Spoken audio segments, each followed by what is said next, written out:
pipes, redirecting, and case statements. That's what we're going to cover today. So check it out. I'm sure you've done something similar in the past where you might echo out ABC or whatever it is, and you can just pipe that into another program. So in this case, imagine that we're a CSV file and we just want to get the first column. We can do that. We just ran a successful pipe where we took the output of echo, put it into standard in for cut, and got a different result back.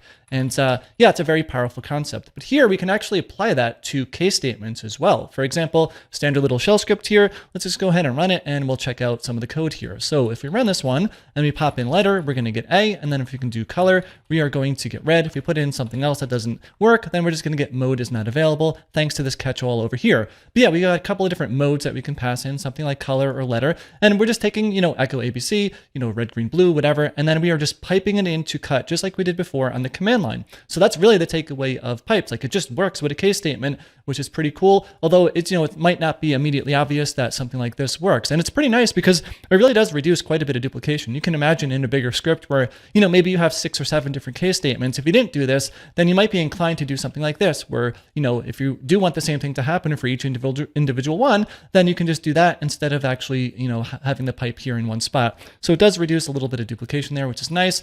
And then also, second to that, this is not just limited to just piping here with case statements. We can also do redirecting as well. So let's go and check out this example here. So let's just start rewriting things again. We can do letter, there it is. And then, in this case, it's not being cut. So we get the full ABC there. And then we can also do color. And then we can also do something that doesn't exist. Now, in this case here, notice that the echo didn't get sent here because we are redirecting all of that to dev null. In this case here, we're doing an exit 1. So we actually do get the exit code of 1 here. My prompt term is red, but we can see it here.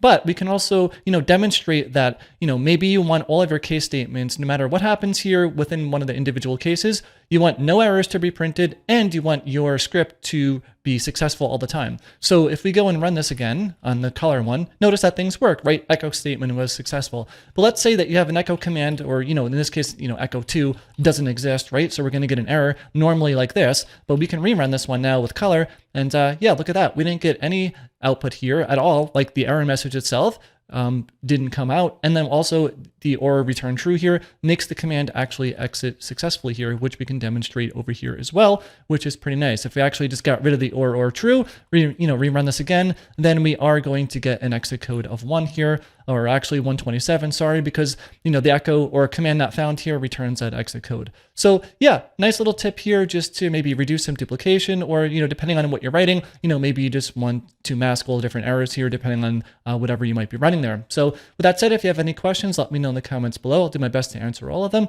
Thanks a lot for watching, and I'll see you in the next video.